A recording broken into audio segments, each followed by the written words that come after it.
Negara mengakui dan menyesalkan terjadinya pelanggaran hak asasi manusia berat pada 12 peristiwa antara 1965 hingga 2003. Negara berjanji memulihkan hak para korban dan melanjutkan proses penegakan hukum.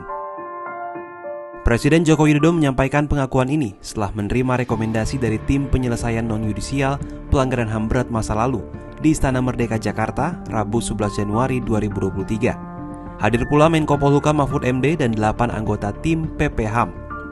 Selain meminta maaf dan menyesalkan terjadinya pelanggaran HAM berat di masa lalu, Jokowi juga berjanji memulihkan hak-hak para korban. Berusaha untuk memulihkan hak-hak para korban secara adil dan bijaksana, tanpa menegasikan penyelesaian yudisial.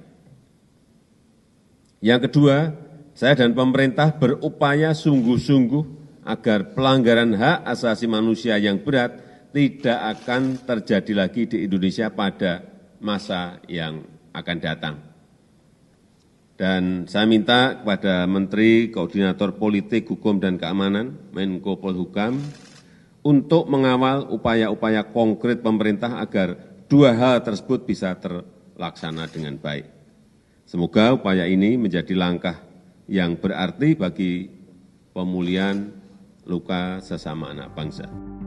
12 peristiwa yang diakui sebagai pelanggaran HAM berat adalah peristiwa 1965-1966, peristiwa penembakan misterius 1982 hingga 1985, peristiwa Talang Sari, Lampung 1989, peristiwa Rumah Gedung dan Posatis Aceh 1989, peristiwa penghilangan orang secara paksa 1997 hingga 1998, peristiwa kerusuhan Mei 1998, peristiwa Trisakti dan Semanggi 1-2 1998 hingga 1999, peristiwa pembunuhan Dukun Santet 1998 hingga 1999, peristiwa Simpang KKA Aceh 1999, peristiwa Wasior Papua 2001 hingga 2022, peristiwa Wamena Papua 2003, dan peristiwa Jambu Kepuk Aceh 2003.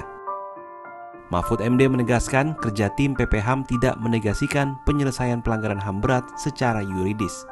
Karena di dalam undang-undang disebutkan pelanggaran HAM berat masa lalu yang terjadi sebelum tahun 2000 itu diselesaikan melalui pengadilan HAM ad hoc atas persetujuan DPR.